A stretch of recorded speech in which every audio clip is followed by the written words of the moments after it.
Hey guys.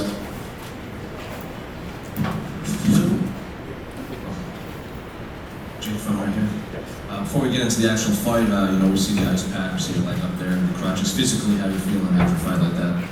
Yeah, good. Adrenaline's pumping after fight in front of the Sydney fans. I don't know what's going on. I'm not getting heart palpitations and stuff. And I probably let him land a few more calf kicks than I should have. But my calf's pretty conditioned from a couple of blows over times. So was that damage from what you were doing or him throwing a lot? That was from him throwing, yeah. I mean, I was just sort of like just planting and letting him land. Usually I would get out of the way, but it's all good. So was that part of the game plan to attack the legs like that? For him? Or for him to let him in? No, I mean like when he was attacking the legs and you just kind of kept going forward. Well, he doesn't really throw too many leg kicks. Yeah. Like none of these guys fight the way they fight usually. It's kind of frustrating. Firstly, a lot of these guys, like they're pit bulls. They go forward, and as soon as they feel my hands, then they move backwards. Like Phil Rowe, Francisco, Michael Morales. So I think I need to start planning on me moving forward in the fights rather than catching them coming in, because after the first exchange, everyone seems to move back. So it's just complete like 180 of what we expected. So that was going to be my next question. So the game plan that he brought was not what you were expecting? No, not at all. I don't think any of these guys stick to their game plans against me. My boxing, I don't know if I have to look back, I have to watch it back. I don't know if it looks like it or not, but my boxing is very, very, very good. And I don't necessarily look like I'm throwing hard, but when I'm landing on these guys, you can see like he's kind of cut up and busted. So that just puts these guys on the back foot. And I think just from now on, I need to expect that these guys are going to be moving backwards against me rather than me catching them as they come in.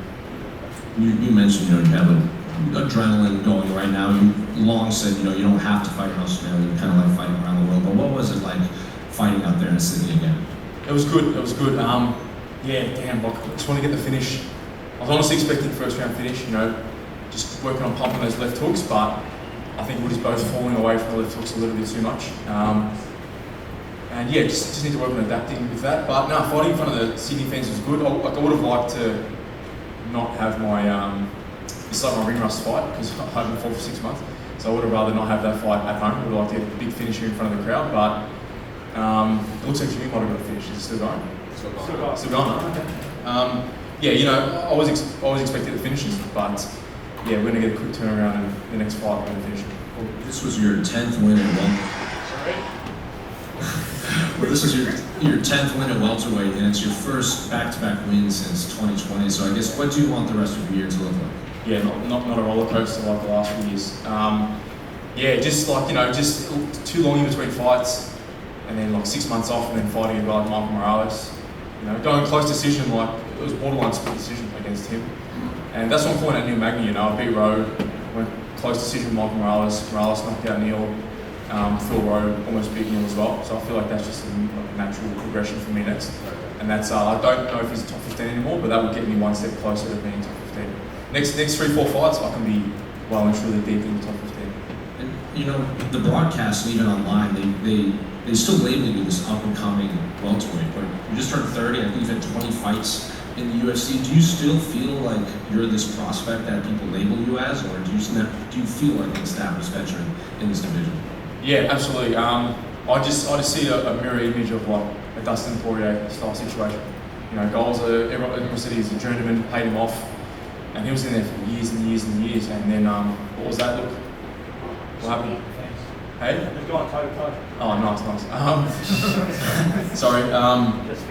Where were we at? Yeah, like a Dustin Poirier style thing. I've been a journeyman for so long, but people always forget that I got him when I was 19. So I had to learn on the job, and try and hang with the best guys in the world while I was 19, 20, 21. And I feel like now I'm peaking. I love the sport just as much as ever. Still just as motivated. So I definitely still think I'm a prospect in that sense. So, kind of going off of that, my last question, you just turned 30. When are you going to get the Celtic man? I spoke about this with my wife. She goes, you're not a kid anymore, but you're not quite a man, you're like a man child. So she goes, maybe the Celtic man child might be the new name.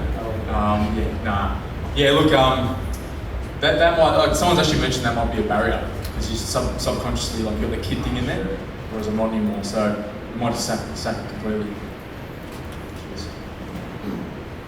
That's it. Jake, just back here. You mentioned you wouldn't have loved to have, I think you referred to it as a bit of a ring rust fight at home. You would like to get the finish. Obviously, you were hunting it. But do you think, did he do something to not get finished, or did you just feel there were moments where you maybe couldn't have executed on it?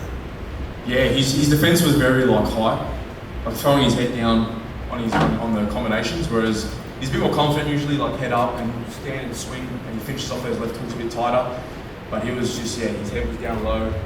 He was falling around the hooks, obviously trying to just avoid me hitting him, which is a little bit frustrating because when someone wants to defend, it's very hard to do. You know what I mean? And you can see that his offense, he wasn't really landing much. So it's kind of double-edged sword. He was defending well, but he wasn't really landing much. There was openings there. There was openings there that the corner was calling from. I just didn't really adjust in time, which was the uppercuts because he's dropping his head. The uppercuts were there. Probably some body shots too, but it's just back to the drawing board and add them into our training camps. I wanted to talk about those clinch uppercuts. Jimmy has been using those very well throughout that fight as well. Is that something that really got worked on at Australian Elite Team this camp? No, it's something from my footy days. I used to just like jump a punch, get in close and throw them up. I don't know, me and Jimmy, we're dogs. Like, you know, when we fight, we just, wherever the opening is, we're going to throw for it. So the opening was there, and I think twice I threw multiples, and it actually stumbled his legs. I don't know if you can tell or not, but he actually got a bit wobbled from those. I like being in pocket and in the dirty boxing range, and just need to start working on the accuracy in the gym. And finally, for me, for most of this interview, you've had your leg up on the table. We see it's a bit wrapped up there. Have you got the leg checked out? Is everything okay with it? Yeah, just clocked probably 5 or 6 kicks too many. It'll be fine. A couple of days. It's nothing unusual. I think I saw John McCaleb was limping out with ice packs on his legs too. It's very normal for combat sports. So yeah, there's definitely nothing majorly wrong. Probably back in the gym in the next week or two. Awesome. Congratulations. Thanks, man. Jimmy just fought to a draw. Oh. So I must have rallied up. Well, Jimmy's got more ring rust than I am. He's had 5 or something days out. So just for him to get back in there, to be honest, we know Jimmy close. Just for him to be able to come back and get back in the octagon, it's a big deal for him. Win, lose or draw. So.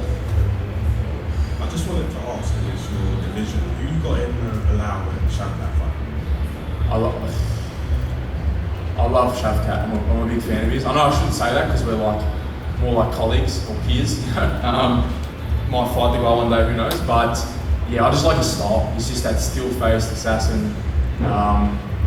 Just so well-rounded. You know, he's I don't know, him and Bilal in the wrestling game. Bilal might edge that out, but in the submissions and the strike, I think Shavkat's got it covered. So it's going to be an interesting fight. I think it's going to be a very eventful fight on Shavkat's behalf, or Bilal's going to sort of slow it down and control him and maybe grind out a decision. Done? Yep.